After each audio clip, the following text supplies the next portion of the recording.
In this video, I thought we'd look at something that a lot of people need to do with photographs, but don't quite know how to do. I've got a photograph of an alpaca here. I took this on a mountain in Italy. You can see that the photograph itself is really good. There's this alpaca, the mountains in the background, and then what ruins this photo for me are these two buckets. They're actually the feeding buckets for the alpacas. But in this photograph, I don't think we really need to see them. It kind of ruins the whole view.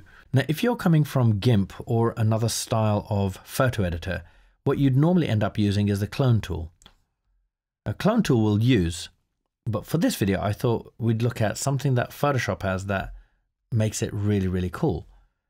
What I'm going to do is make sure I've got the selection tool selected.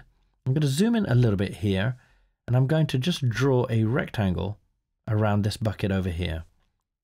I'm going to click delete on my keyboard. And in this little window, I'm going to make sure that it says content aware rather than anything else. Content aware. And I'm going to press OK. And you can see what Photoshop does is it tries its best to delete the object, but fill in the space that's left behind. Let's do the same thing for the black bucket over here.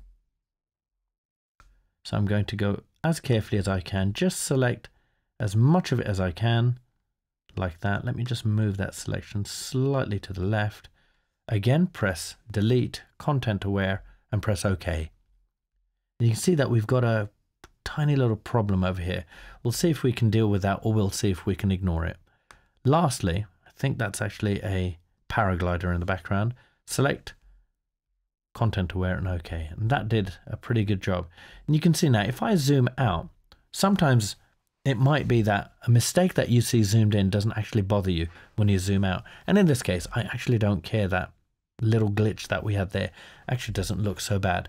And that's how you remove very simple objects from a photograph really quickly in Photoshop.